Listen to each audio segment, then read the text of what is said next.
Ya está conectada otra querida amiga, que sí, ya está conectada, sí, ¿verdad? Ya está ahí, Georgina Tapia, que bueno, pues amiga ya de hace algunos años y que bueno, desde hace unas semanas o meses me dio su libro Personajes en Fuga, que tengo aquí en las manos. Y Geo, ¿cómo estás? Me da mucho gusto saludarte. ¿En dónde andas? ¿En la Ciudad de México? ¿Por dónde estás? Cuéntanos.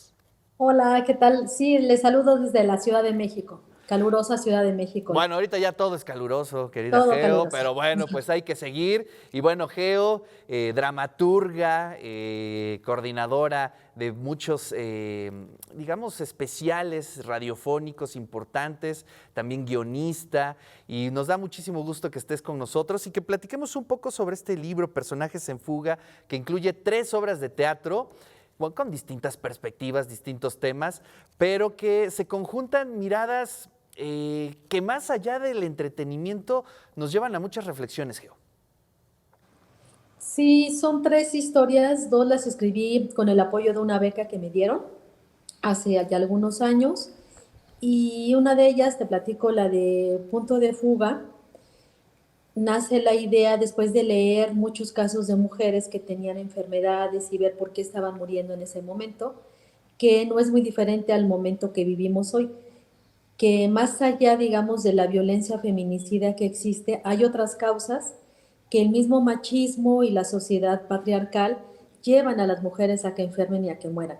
Y esa es un poco la idea de ver de qué están muriendo. Digo, igual hay un personaje que muere simplemente de vejez, es reflexionar también acerca de las relaciones que tienen con sus parejas, con sus hijos, con la misma sociedad, las dificultades a veces para insertarse en el mundo laboral, para enfrentarse también a todo esto que pasa alrededor y que no todas las mujeres tampoco son universitarias o tienen doctorados, sino que son gente como la que existe en nuestro alrededor, que tiene otras historias y otras búsquedas, digamos. Y ellas siempre están buscando un punto de fuga por el cual quieren salir del lugar donde están atrapadas. Ese es punto de fuga. Ahí se hablan de 3 condiciones de mujeres muy distintas.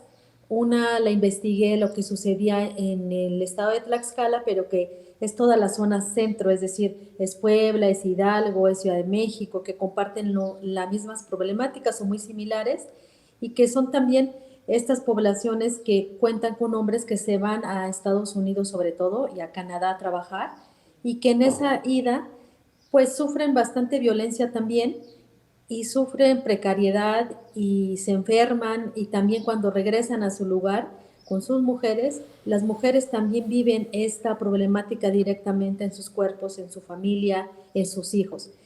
La otra obra, la segunda, bueno, no están en ese orden allí, pero la segunda es Estrellas Fugaces, y Estrellas Fugaces es una búsqueda sobre las relaciones de pareja, qué es lo que sucede, el amor existe, el amor muere, es sobre todo visualizar un mundo diferente, un mundo quizá más futurista, donde la reflexión es en torno a eso, en qué tanto nos deshumanizamos, qué tanto nos estamos acercando como hombres, como mujeres. También ya si te das cuenta ahí se habla de una caducidad del amor y de las relaciones y es un mundo donde también las relaciones que no sean heteronormadas son aceptadas porque Claro. así en esta realidad. Y la tercera, que se llama Nueva Esperanza, esa surge con una idea de escribérselas a los internos de Santa Marta Catitla, que están en el dormitorio 10, que es el ala destinada para los que tienen VIH o SIDA, y que ellos lo que querían era hablar con sus familiares en el fin de semana o con los que van de visita sobre lo que es vivir con VIH y ayudarles también a los que llegaban a conocer el padecimiento, el síndrome y a cómo se cuidan y a cómo deben de cuidarse para no vivir lo mismo. Eso es a grandes rasgos punto de fuga. Digo, Así perdón, es. las 3 obras. Sí, y bueno, y ahorita que las estabas platicando, precisamente vamos como entendiendo estos hilos, ¿no? Que pueden, quizá transparentes, pero que pueden ir uniendo estas 3 obras, ¿no? Que es como la necesidad de buscar estas alternativas para comunicar ciertos escenarios, ¿no? Por ejemplo, en Nueva Esperanza me sorprende también estas metáforas que tú creas, ¿no? Este tren, ¿no? Que es precisamente, pues no, lo podemos interpretar como el tren de la vida, el tiempo, y digamos, esas metáforas o esas situaciones se van un poco comparando o comunicando con las otras obras. Creo que se puede tener esos vasos comunicantes, Geo. Sí, hay quien encuentra mucha unión, o sea, de repente, por ejemplo, un amigo dramaturgo español le encontró la unión a las tres y de hecho quería fusionarlas.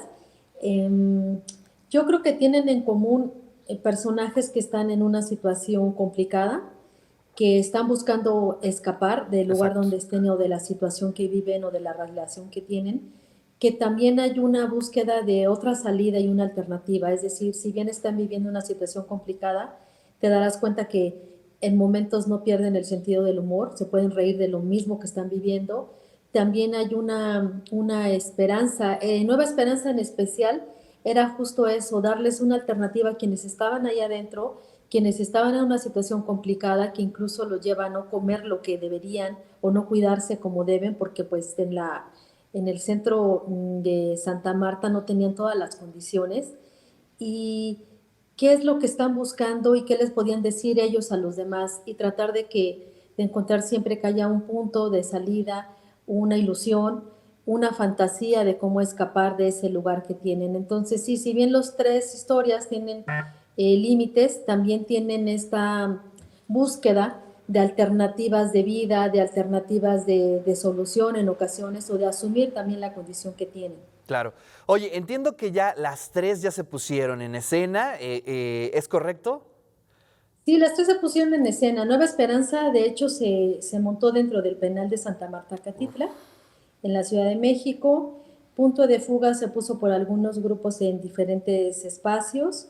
Y Estrellas Fugaces es una obra más complicada para el teatro, Sí. porque son más personajes. Entonces se hizo algún montaje chiquito, bueno, chiquito me refiero en número de funciones, en una escuela preparatoria. Es una obra que les gusta mucho también a la gente joven.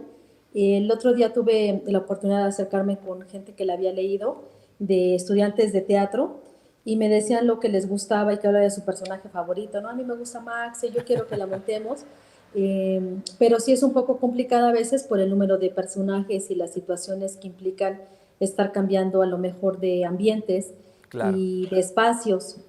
Oye, pero a ver, cuéntanos, tenemos todavía hay un par de minutos y me gustaría que compartieras con la audiencia cómo fue la experiencia de Nueva Esperanza, ¿no? Y creo que vale la pena que podamos compartir cómo se puso la obra y sobre todo cómo se entabló el diálogo con el público, cómo fue esa situación.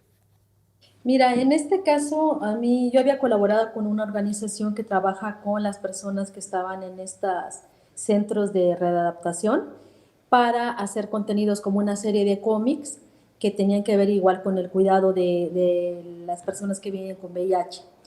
Y eran historias en las que yo tuve que ir para conocerlos, para saber cuáles eran sus experiencias. A pesar de que tuve una resistencia que me parece un poco natural a entrar a estos entornos, era necesario ir y ver de verdad cómo estaban viviendo, conocerlos, escucharlos. Entonces hice esa experiencia, salió una serie de cómics y posteriormente un día me hablaron, me dijeron, oye, ¿quieres darles un taller? Primero la idea era darles un taller de teatro. Se complicaba un poco el taller por las mismas condiciones, entonces yo empecé a hacer esta obra con ellos. La mayoría de los personajes surgen porque ellos proponen qué personaje quieren hacer y el desarrollo lo voy haciendo yo.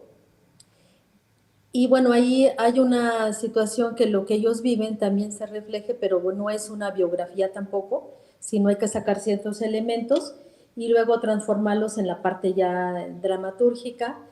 Y era muy interesante porque todos son hombres, pero también hay hombres que viven, se asumen como mujeres, Claro. o vi que les gustaba trasvestirse, que les gustaba hacer show. Hay muchas historias detrás de ellos. Por ejemplo, me acuerdo mucho de uno de ellos que hacía shows y ahí sucede un crimen y bueno, él comentaba que lo habían acusado sin haberlo cometido y él le encantaba cantar y ponerse elementos y hacer imitaciones. y como otros, a mí la verdad me conmovió mucho un personaje que por ahí está, que se llama La Criatura. Se acaba convirtiendo en un personaje, pero era un chico joven, no creo que estaría rayando los 30 años, y continuamente estaba en Santa Marta, y entonces cuando le preguntabas, o él te contaba por qué estaba allí, él era una de estas historias muy duras de chicos que en su hogar son violentados de diversas maneras y que se va a la calle. Y en Claro. la calle se acerca el típico personaje que uno piensa que es un personaje pero que existe en la realidad y que le dice te voy a ayudar, y obviamente no lo ayuda y sí lo violenta también de otras maneras, y él acaba viviendo en la calle. Entonces, Creo que es el él momento más fuerte de toda la obra, sin duda alguna, ¿no? y él sí, porque además él se siente más seguro dentro De la el cárcel. centro de, sí, de la penitenciaría que en la calle. Es cuando le decías, bueno, pero no quieres bar. O sea, esa parte en verdad a mí sí me pareció muy choqueante que alguien prefiere estar dentro de una penitenciaría porque su familia no es su centro de seguridad, su casa no es su centro de seguridad, y entonces él salía y cometía pequeños delitos, a pequeños delitos me refiero de a lo mejor robarse un pan o robar cosas así, para que lo volvieran a meter a Santa Marta porque ahí se sentía en familia, protegido y cuidado por sus compañeros. Claro. Esa es una de las historias que a mí sí me impactó muchísimo. Sí, la verdad es que nos llama mucho a la reflexión las tres obras, pero sí, efectivamente, creo que esa escena, o digamos, esa línea narrativa de la obra es impresionante. Y bueno, pues ahí está la invitación. ¿Dónde podemos conseguir el libro? ¿Tienes alguna presentación en mente, Geo? Cuéntanos un poquito. El libro se presentó el año pasado, por el momento no hay en Los Pinos, Centro Cultural Los Pinos, no hay una programada próximamente, y por el momento solo está en algunas librerías de la Ciudad de México, como es mmm, una librería que está en La Condesa y otras por allí pero vamos a tratar de ponerlo pronto también en digital para que se pueda acceder desde cualquier lugar de la República o de otro país incluso, y pues es lo que tenemos por ahora en la disponibilidad. Gracias. Pues ahí está. Gracias por estar aquí esta mañana, querida Geo. Y bueno, pues ahí Gracias. estaremos siguiendo detenidamente tus próximas publicaciones, tu trabajo como guionista allá en Altavoz también. Muchísimas gracias y te mando un gran abrazo. Gracias a ustedes. Gracias por ayudarme a platicar de este libro. Bueno, pues ahí está la voz de nuestra querida Geo Tapia.